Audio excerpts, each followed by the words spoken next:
Purple Daily is daily Vikings entertainment. We just want the Vikings to win a Super Bowl before we die. I will ride with this group. Seriously, man. Please. And away we go. All right. It is technically Thursday, but there's just so much stuff to talk about with this football team on a daily, weekly basis, especially with the season starting. We had a behind-the-scenes meeting. Should we create some bonus episodes? We've got our spin-off shows. We've got Before I Die. We've got Meat and Potatoes with Judd and Forno, Purple Access a couple times a month with Chip Scoggins. And it's just not enough to contain all of the things we want to talk about. So welcome to a bonus edition of Purple Daily. It's going to be kind of a floating episode throughout the various weeks. And we're calling this one Four Downs, where we'll ask four questions or throw out four different things. Right. First down, second down, third down, and fourth down. Fourth and 8. Oh, boy. And give you a little bonus content every week. Hold your water.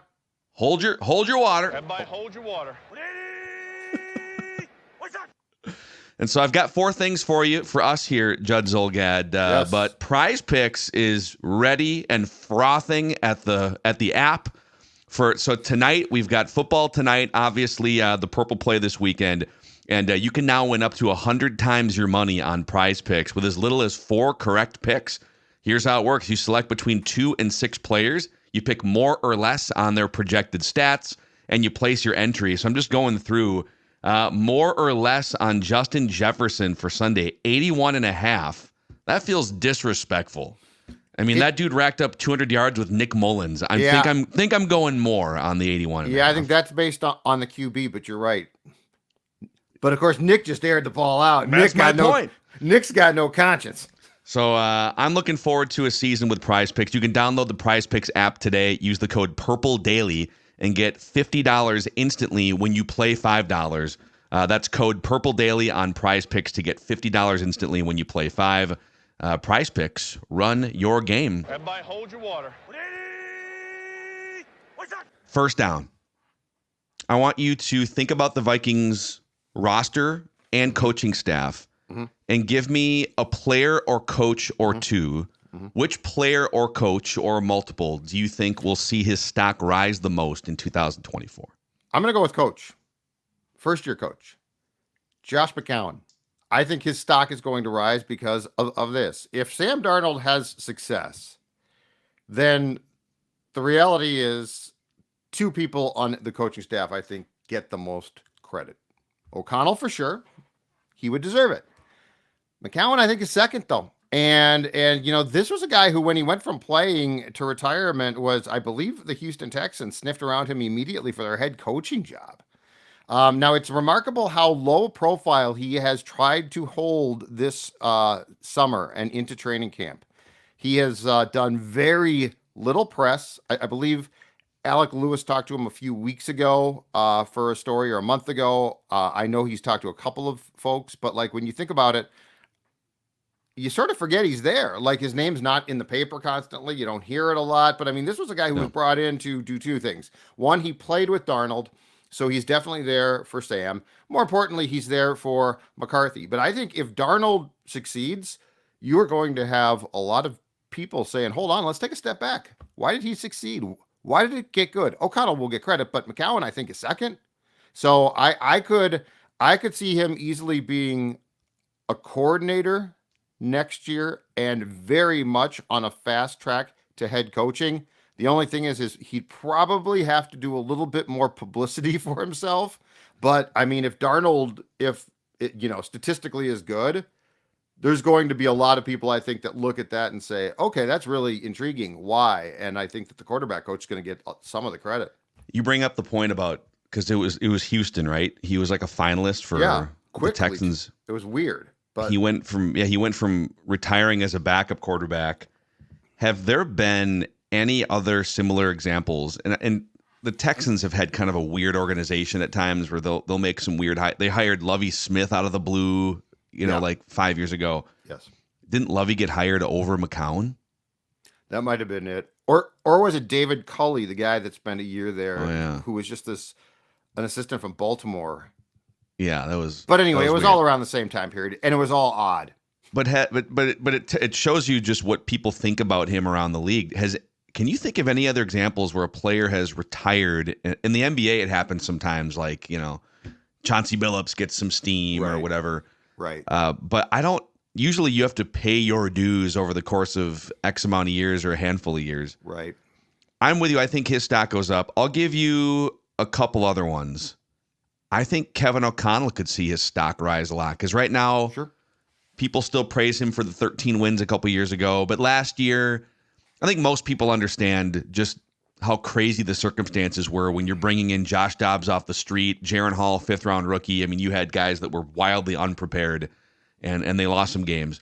But for anyone still on the fence, if O'Connell outperforms the over-under projection with if he rejuvenates Sam Darnold's career in the way that Baker Mayfield's career, Geno Smith, if he winds up getting 8 or 9 or 10 wins out of this collection, I think people are going to look at him in a much different light. There still seems to be a wait-and-see approach around the league with Kevin O'Connell. People like him. Okay, he's done some good things there, but can he develop a quarterback? Can he elevate a Sam Darnold? And this would be the type of season where you could see his stock, where he becomes, if they win 9 games with Sam Darnold, he is absolutely a top 8, top 10 coach in the NFL. And then I'll even say Brian Flores. So I know we're naming a lot of coaches here, but if you look at Brian Flores in Miami, so he takes over in 2019 as the defensive-minded head coach, and that organization was a train wreck. They were bad on defense. They were bad on offense, everything the first year. But you give him a year, sink his teeth in schematically, get some players in that he likes, and they jumped in 2020. They jumped from dead last in scoring defense to 6th. They jumped from 28th in takeaways to 1st. And so last year they made a jump from like 28th in scoring to 15th or whatever it was. But I'm just wondering, is there another jump here? Could they become one of the top takeaway defenses? Stephon Gilmore, the blitz packages that he dials up. I think you could see another. His stock rose last year as a coordinator. His stock has fallen as a head coach. But I mean, as a defensive coach, Sure. I think you could see another jump. Yeah, and I think the stock and the respect for what Flores does is super high now. But to your point, the coaching thing, I think he's done as a coach. Like I'd be hard pressed to think a team is going to with a lawsuit still pending, which is a problem, and then the Tua comments. It'll be a minute.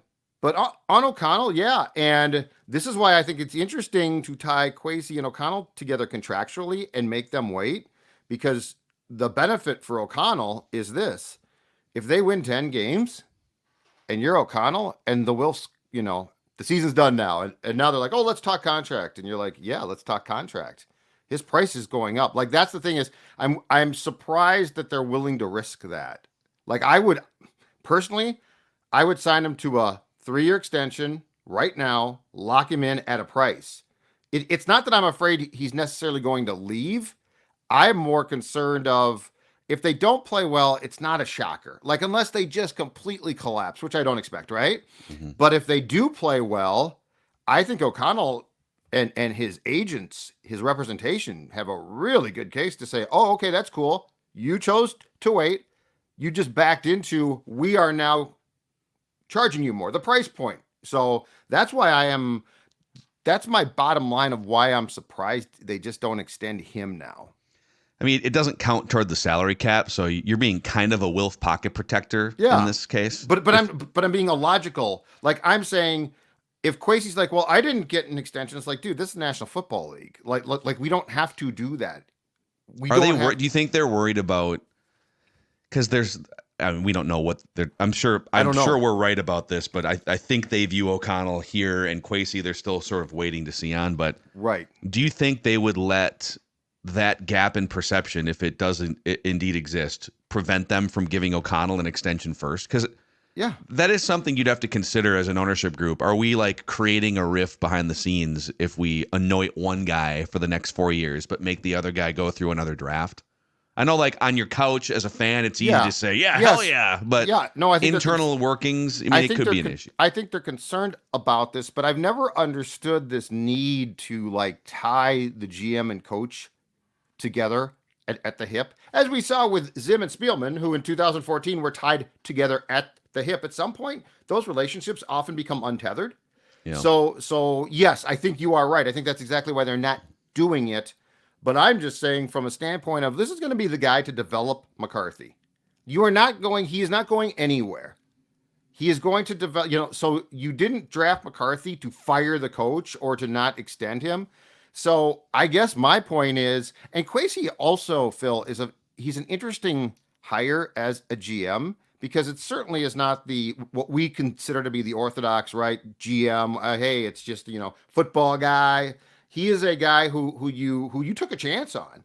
So like, I don't understand what the apology would have to be. Oh, Kwesi's upset. Well, he's being evaluated still.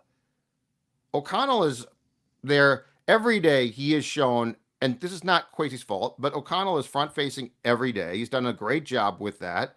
Yeah. As far as I can tell, he's really good football mind.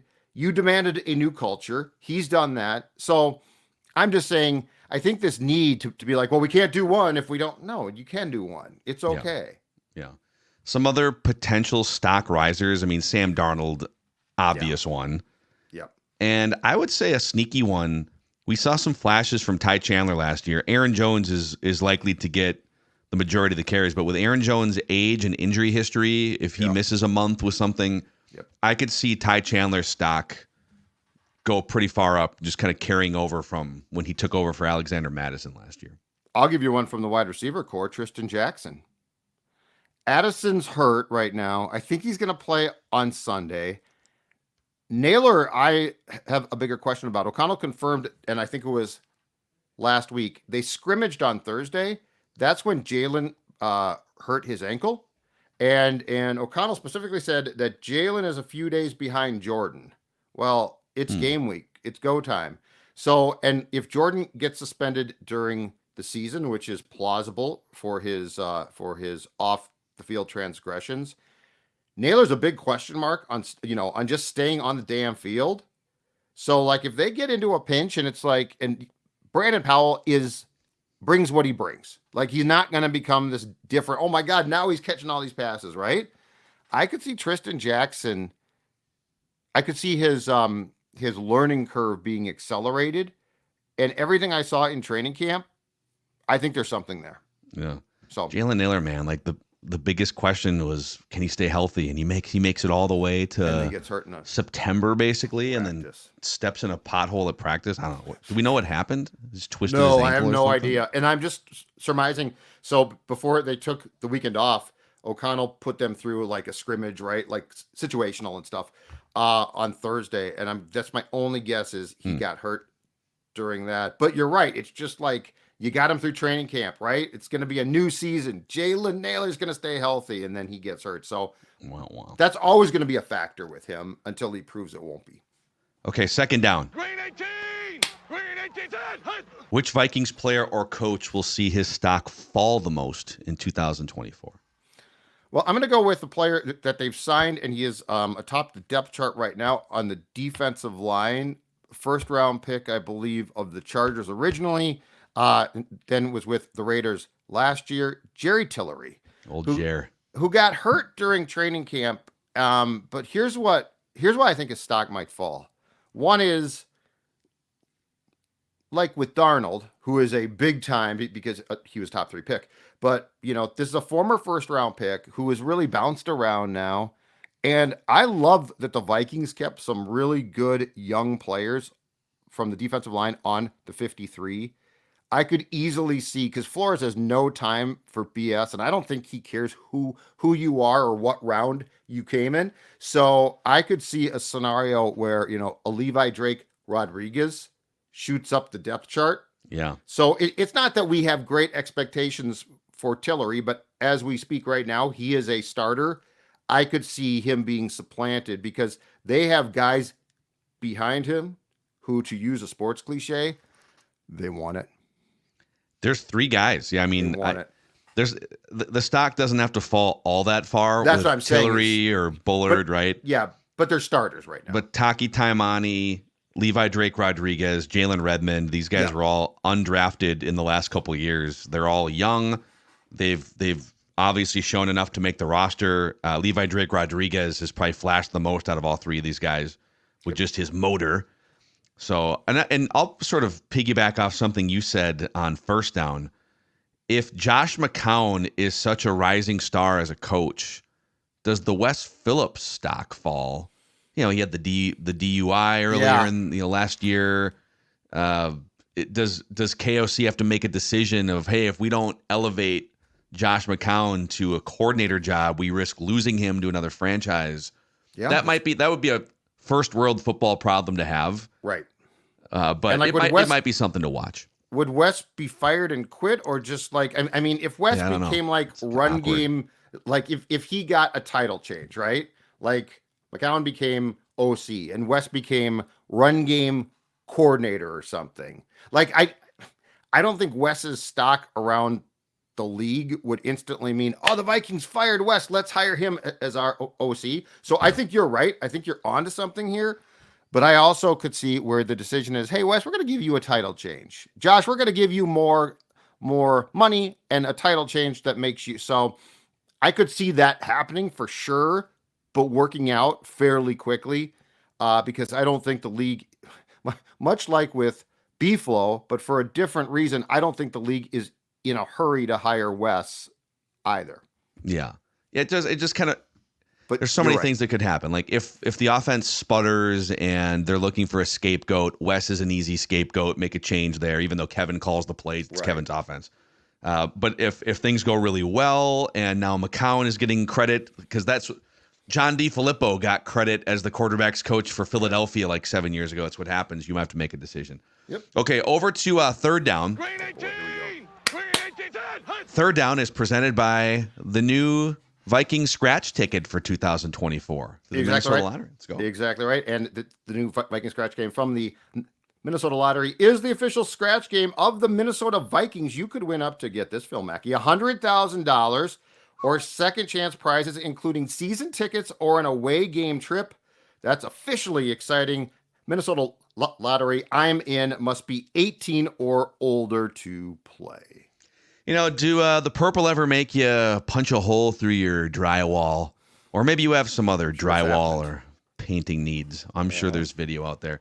Well, KS Drywall is here for the 2024 football season, providing full drywall, plaster repair, interior painting services, popcorn ceiling texture removal. Their crew is professional, courteous, and clean, and they service the greater Twin Cities metro and western Wisconsin. They can handle anything from new construction to small emergency repairs.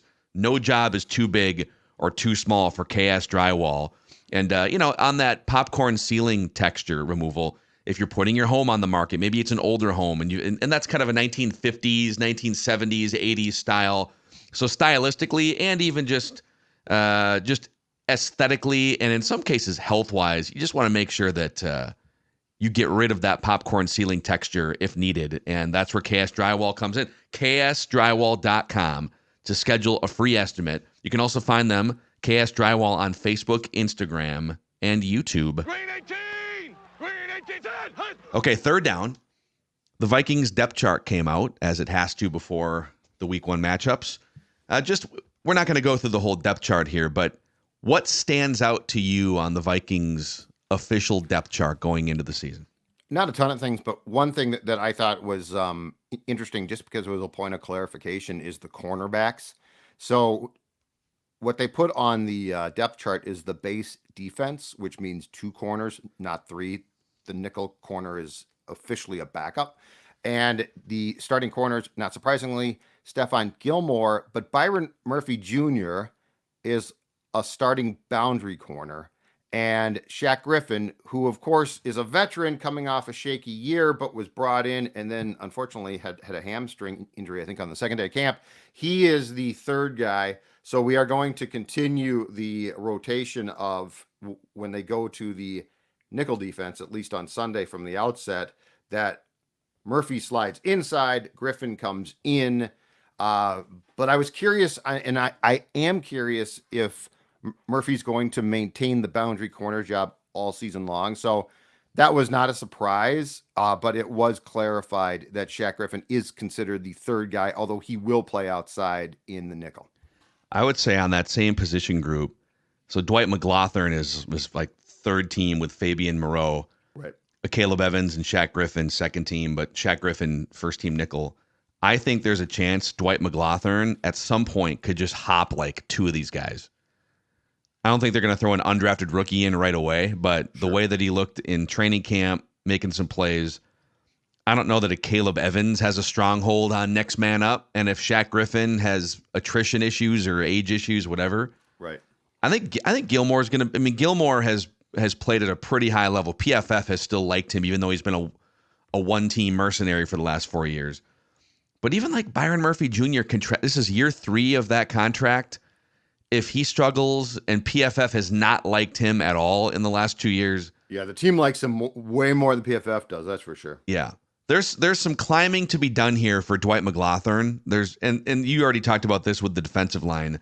I think the thing that stands out on the depth chart, you got your 3 down defensive linemen, Harrison Phillips, Jonathan Bullard, Jerry Tillery, and then Levi Drake Rodriguez, Taki Taimani, and Jalen Redmond right behind them. Yeah. Now, the Vikings do the line change thing, and they do that. They'll do like, second drive, they'll just put 2 or 3 new down linemen in and even edge rushers. So I think those guys could just wind up playing regardless. But could you see at some point in the first month a changing of the guard for the first team defensive line? I think that's something to be on the lookout for. Yeah, I could definitely see that rotation being altered as far as snap counts go. It's also interesting to point out the Vikings have settled on their 2 guys deep for kickoff returns.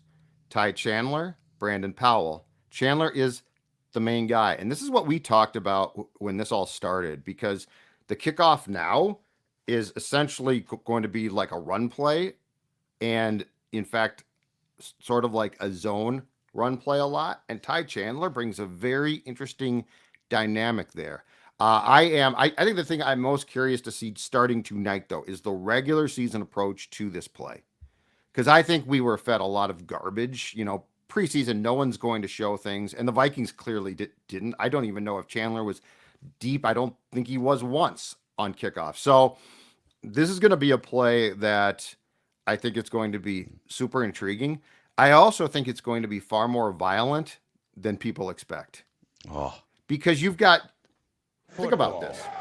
Yeah, guys aren't going to get a running start, but they're also what, Phil? 5 yards apart, 10 yards apart. That's 10, right? So yeah, so they're far enough apart where you're going to have some violent hits. I think this play is going to be, well, I think there's going to be guys hurt, so I think it's going to be probably a 1-year and done experiment as far as it looks starting tonight. But Ty Chandler back there sort of excites me. He's got that speed. I could see him taking, if they don't kick through the end zone for a touchback and the ball comes to, I believe it's the 30, then I could see Ty Chandler causing some real problems on kickoffs. Yeah, it's another few opportunities for him to break a play of some kind if Aaron Jones is getting most of the carries. Everybody hold your water. Okay. 4th down, 4th and 8 here. 4th and 8. That is just this is so unnecessary. Just What do you mean? trolling. Just I'm not trolling. What are you talking about? Just trolling. But I'm glad you work Tuesdays. I do work Tuesdays. Yes. Okay. Who are your 2 favorite NFL sleeper teams? And you could take that to mean teams that would be surprise playoff teams or surprise Super Bowl teams. Take it however you want. Give me your 2 favorite NFL sleeper teams. I picked one from each conference. I wonder if we picked the same one. AFC, I think, is a slam dunk. Because who's got it better than the Los Angeles Chargers? Jim Harbaugh is a turnaround master. Herbert's back, which I think the Chargers are going to run a ton, but Jim's not a stupid guy. This kid's a special talent, right? So I think the Chargers in the AFC. NFC's got a few bleeping choices, okay? You got Chicago as a possibility. Washington intrigues me a bit, but I'm going to go with the Arizona Cardinals. So that team in 2023 with Jonathan Gannon, first year as coach, won 4 games. Kyler Murray came back and won 3 of them. I'm going to go with the Cardinals. I think the Cardinals are a fun, like, oh my God, it's the Cardinals. I didn't see that coming. Marvin Harrison Jr. Yeah, but every year a team like that, Houston last year popped up. James Conner can still play a little bit. Yep. So I'm going to go Arizona in the NFC and the LA Chargers in the NFC. So I definitely had the Chargers circled, which means maybe they're not even a sleeper. I think their over-under is like 8.5 too. So their weapons are very much a question. It's like just kind of random dudes at wide receiver, journeyman running backs, J.K. Dobbins. Them too. Like that's the intriguing thing to me. Yep. But yeah, I mean, Jim Harbaugh, everywhere he's been, he comes in and it's quick turnarounds. You know, he took over a really bad situation in San Francisco like 12 years ago, and overnight, I think they were 13 wins the first year, NFC Championship game, 3 straight years, Super Bowl. So I'm with you on that. I'll stay in that division, actually. I'll stay in the same divisions for both of mine. Okay. I don't love Bo Nix long term. I don't know that he is like a super high-end starter, but for what Sean Payton is doing in Denver, just someone that can make on-schedule, intermediate throws. Mm-hmm. He's ready to come in and probably do that right away.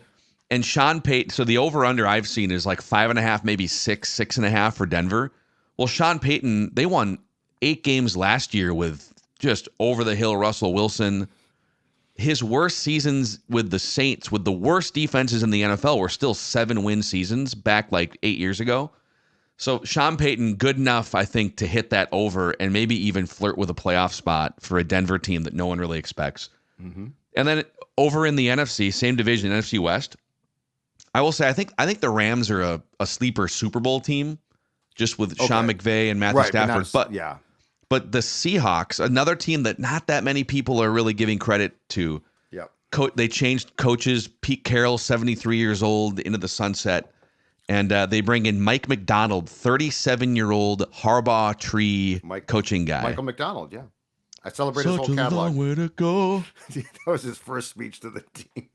Just full white beard. He just came in with a Michael McDonald gun. Forget.